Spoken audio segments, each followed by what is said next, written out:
Assalamualaikum warahmatullahi wabarakatuh. Jumpa lagi dalam channel pembelajaran kimia. Pada kesempatan ini kita akan mempelajari metode ilmiah dan keselamatan kerja di laboratorium.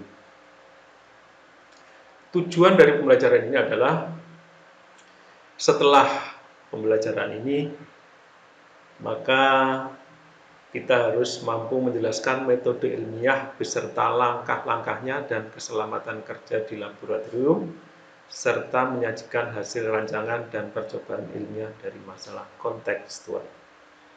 Marilah kita mulai. Yang pertama, metode ilmiah. Apa itu metode ilmiah? Metode ilmiah adalah metode sains yang menggunakan langkah-langkah ilmiah dan rasional untuk mengungkapkan sesuatu permasalahan yang muncul dalam pemikiran kita. Ya, jadi kita ini diharapkan harus berpikir secara ilmiah supaya kita tidak terjebak dengan hoax, karena dunia digital saat ini, dunia medsos, itu berseliweran fenomena-fenomena yang tentunya kita harus bisa menyikapi secara rasional. Apakah fenomena itu masuk akal atau tidak, ya kita sikapi dengan ilmiah. Contoh, kondisi saat ini sedang pandemik, tentunya kita harus bisa menyikapi fenomena ini secara ilmiah. Berikutnya, langkah-langkah metode ilmiah yang harus dilakukan adalah sebagai berikut. Yang pertama, merumuskan masalah. Masalah sendiri didefinisikan adalah sesuatu yang harus diteliti untuk memperoleh jawaban atas suatu pertanyaan. Jadi, misalkan dalam suatu kolam ikan, misalkan ikan gurami misalkan, setelah kita tabur benih ikan, misalkan ada 5.000 ikan, benih ikan kita tabur, setelah 7 hari ini kita lihat kolam itu, lah ternyata tiap hari banyak ikan yang mati. Ya, misalkan satu hari 200, hari berikutnya 300, kemudian hari keempat, hari ketiga 100 yang mati, hari kelima 700 yang mati, dan seterusnya. Kemudian untuk menyikapi masalah itu kan masalahnya kan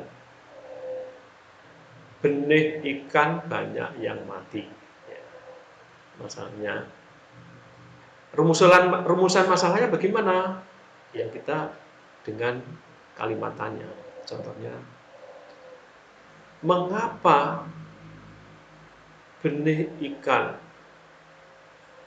banyak yang mati? Nah, itu namanya rumusan masalah.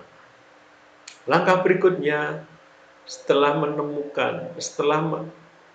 merumuskan masalah, kita akan menemukan hipotesis, yaitu melakukan hipotesis. Langkah pertama tadi merumuskan masalah, yang langkah kedua yaitu melakukan hipotesis. Apa itu hipotesis?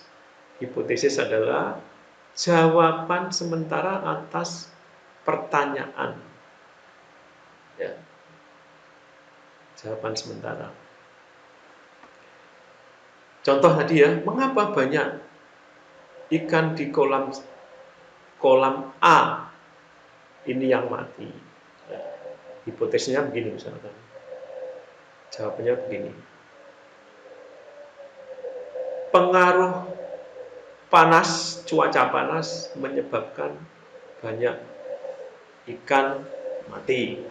Misalkan itu adalah contoh dari hipotesis. Langkah yang ketiga dari metode ilmiah yaitu menetapkan variabel. Variabel merupakan faktor yang dapat mempengaruhi hasil penelitian. Variabel penelitian itu ada 3. Yang pertama adalah variabel bebas, adalah variabel yang sengaja diubah-ubah untuk dilihat pengaruhnya terhadap hasil percobaan. Yang kedua adalah variabel terikat, adalah variabel yang diukur untuk diamati sebagai hasil percobaan. Yang ketiga adalah variabel tetap, adalah variabel yang tidak diubah. Ini kita lihat contoh berikut ini. Nah, ini ada 3 percobaan. Kalian lihat ini. Percobaan yang pertama, ini konsentrasi zat atau konsentrasi reaktan ya, yang zat yang direaksikan ya.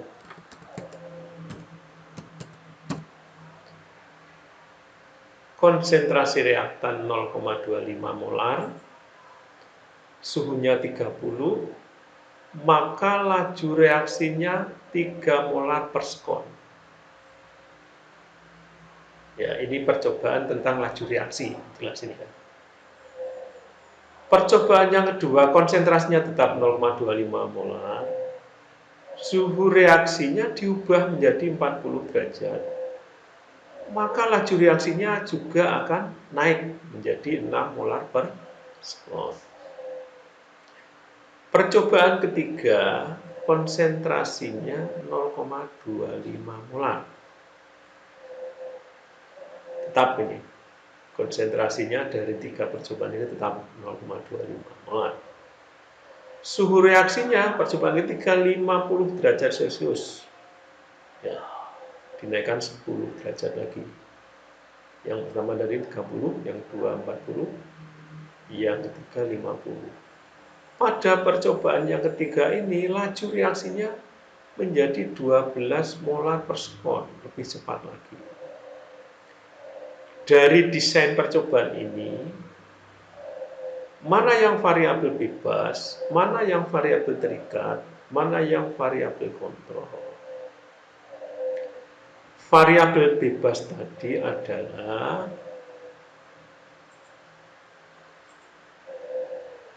variabel yang sengaja diubah-ubah untuk dilihat pengaruhnya terhadap hasil percobaan.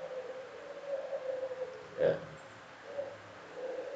Di sini yang diubah-ubah kan suhu ini. Ya. Laju reaksi ini kan hasilnya. Kalau ini diubah, maka ini menjadi ini. Maka variabel bebasnya adalah suhu reaksi. Suhu reaksi.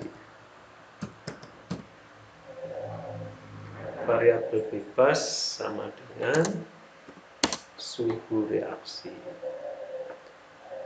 Variabel terikatnya apa? Variabel terikatnya adalah laju reaksi. Jadi laju reaksi ini tergantung suhu ini. Ini adalah laju reaksi.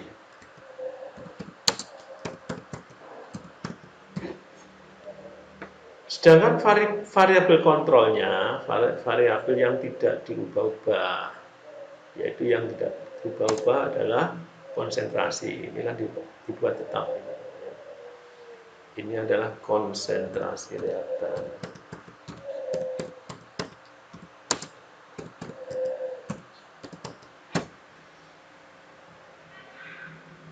Kesimpulan dari percobaan ini adalah bisa disimpulkan laju reaksi, kecepatan laju reaksi dipengaruhi oleh suhu reaksi. Ya, bisa seperti itu kesimpulannya. Kecepatan laju reaksi dipengaruhi oleh suhu reaksi. Demikian kira-kira terkait dengan variabel reaksi. Kemudian yang keempat ya, metode ilmiah yang keempat yaitu langkah-langkahnya yaitu menentukan prosedur kerja, yaitu langkah-langkah kerja yang terperinci dan runtut, yaitu harus ada langkah-langkahnya. Yang kelima, mengumpulkan data, yaitu dari hasil percobaan itu kemudian dicatat ya. Pencatatan dan pengamatan itu akan menghasilkan data yang terkumpul. Kemudian langkah yang berikutnya yaitu mengolah dan menganalisis data. Data yang terkumpul kemudian dianalisis. Setelah dianalisis baru disimpulkan, yaitu menyimpulkan. Yang terakhir dari metode ilmiah yaitu mengkomunikasikan hasil penelitian. Mengapa dikomunikasikan? Agar hasil penelitian dapat diketahui oleh teman-teman kita dan kalau umum adalah masyarakat secara luas ya. Biar berkah penelitian kita. Yang pertama itu. Yang kedua, mungkin ketika ada masalah, ada yang koreksi dan seterusnya sehingga dari penelitian kita nanti bisa menghasilkan penelitian yang valid ya. Berikutnya yang kedua, sikap ilmiah ya. Ya, seperti yang saya utarakan tadi, dalam fenomena saat ini kita harus punya sikap yang ilmiah atau rasional. Apa itu sikap ilmiah? Sikap ilmiah merupakan sikap yang harus ada pada diri seseorang ilmuwan atau akademisi ketika menghadapi persoalan-persoalan ilmiah untuk dapat melalui proses penelitian yang baik dan hasil yang baik pula. Ya. Berikutnya sikat ya, sikat itu kan untuk ikat baju, ikat sepatu. Sikap maksud saya, sikap ilmiah dapat dijabarkan menjadi beberapa kriteria berikut. Yang pertama, sikap ingin tahu. Yang kedua, sikap kritis. Yang ketiga, sikap terbuka. Yang keempat, sikap objektif. Ya, objektif. Yang kelima adalah rela menghargai karya orang lain. Ya. Yang keenam, berani mempertahankan kebenaran. Yang ketujuh adalah menjangkau ke depan. Berikutnya adalah laboratorium kimia. Laboratorium kimia.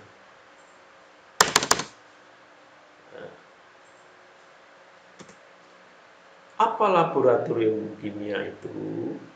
Laboratorium kimia adalah tempat atau ruangan yang di dalamnya terdapat alat-alat, tentunya alat-alat praktikum, dan bahan-bahan kimia yang beraneka ragam, yang digunakan untuk melakukan eksperimen atau percobaan dengan memperhatikan keamanan dan keselamatan kerja. Itu yang penting.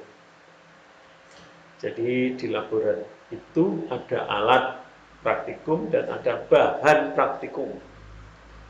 Ya. Kalau laboratorium kimia tentunya berisi dengan bahan-bahan kimia. Bahan-bahan kimia itu macam-macam. Ada yang berbahaya, ada yang beracun, dan lain-lain. Nah, bahan kimia itu biasanya diletakkan dalam kemasan atau botol dengan simbol dan gambar-gambar tertentu supaya kita aman dan tahu kondisi bahan-bahan kimia itu bisa dilihat dari label yang ada pada botol penyimpanannya. Marilah kita perhatikan.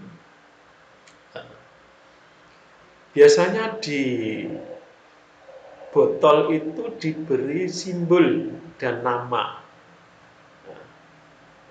Nah, biasanya kalau simbolnya seperti ini, botol simbolnya seperti ini sifat dari bahan kimia itu mudah meledak.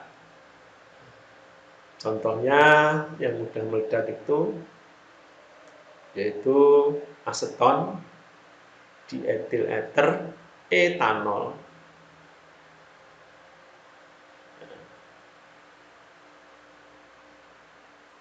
Itu bila begini maksudnya.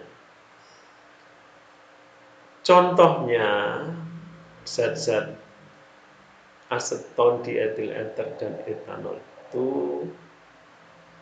akan mudah meledak jika bercampur dengan asam nitrat.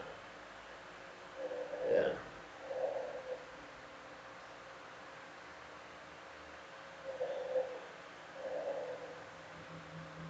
Biasanya botol-botol yang apa itu bahan-bahan yang mudah meledak itu botolnya diberi lambang seperti ini. Contohnya kalium klorat, amonium nitrat. Nah, kalau label dalam botol seperti ini, ya, diberi seperti ini artinya bahan kimia itu sangat mudah terbakar. Ya, jadi berarti hati-hati penggunaannya, nanti tersulut api, ini kan mudah terbakar untuk menghindari kebakaran. Ya, biasanya hanya simbol aja ini di botolnya, tidak diberi keterangan lain, ini cuma simbol ini. Ya. Ini artinya mudah terbakar. Kemudian ada toksik. Oh, di sini simbolnya tidak diberi keterangan. Biasanya kalau toksik itu simbolnya ada gambar tengkorak itu ya, kalau beracun. Gambar tengkorak. Itu artinya bahan itu beracun, gambar tengkorak.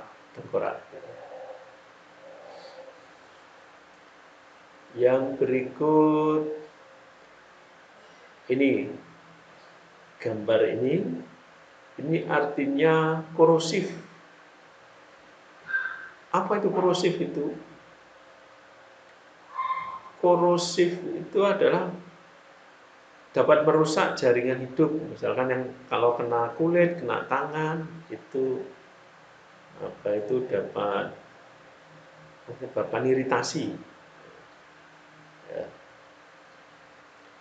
Yang berikutnya, contoh berikutnya adalah label seperti ini. Ini berbahaya bagi lingkungan. Ya. Jadi pemakaiannya, pembuangannya tidak boleh sembarangan. Selain bahan kimia, bahan praktikum, kemudian ada alat-alat percobaan. Berikut ini adalah contoh alat percobaan. Yang pertama adalah Erlenmeyer. Ini gambarnya seperti ini. Ini biasanya digunakan untuk titrasi, untuk menentukan kadar suatu kadar suatu larutan. Yang kedua, gelas kimia. Ini gelas kimia ukurannya macam-macam. Ini yang besar ini dinamakan beaker glass, ya, beaker glass. Ini adalah yang ada yang ukurannya kecil. Ini gelas kimia. Ya, ada yang besar. Yang besar biasanya 1 liter ada, 500 liter ada. Yang kecil ini bisa 10, 25 mili, ada yang 100 mili, macam-macam. Kemudian pipet tetes, wah gambarnya tidak ada yang pipet tetes. Ini biasanya untuk mengambil zat yang sedikit itu dengan pipet tetes, kemudian untuk menetes-neteskan. Ini kan kadang reaksi kimia itu kan butuh zat yang sedikit-sedikit ya cara. Kemudian ada gelas ukur, ini juga tidak ada gambarnya. Tabung reaksi itu digunakan untuk menempatkan tabung gelas ukur, tabung reaksi dan rak tabung reaksi. Jadi, tabung reaksi itu digunakan untuk reaksi kimia, ya, menempatkan larutan-larutan yang digunakan untuk percobaan. Kemudian pipet volume. Pipet volume. Ini yang 10 mili, ada yang 25 mili. Ini untuk mengambil sampel biasanya. Kemudian ada labu ukur. Ini labu ukur. Ini digunakan untuk mengambil sampel yang ukurannya valid, ya, karena sudah diperhitungkan. Misalkan ini ada 100 mili, ini sudah diperhitungkan yang zat yang menempel di tabung. Berikutnya plat tetes. Nah, ini kadang untuk menentukan perubahan warna zat di sini. Kemudian batang pengaduk dan mortar dan alu, ini gambarnya tidak ada. Pembakar spiritus juga tidak ada gambarnya. Ini adalah buret. Nah, ini digunakan untuk titrasi. Kemudian kaki 3 ini untuk reaksi yang membutuhkan pembakaran. Ini tungku ya sebetulnya, untuk tungku. Ada penjepit. Penjepit itu biasanya digunakan untuk menjepit tabung reaksi.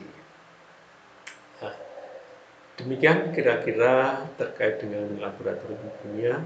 Mudah-mudahan pembelajaran kali ini dapat dipahami. Tetap semangat belajar di mana saja, kapan saja, dan dengan siapa saja. Wassalamualaikum warahmatullahi wabarakatuh.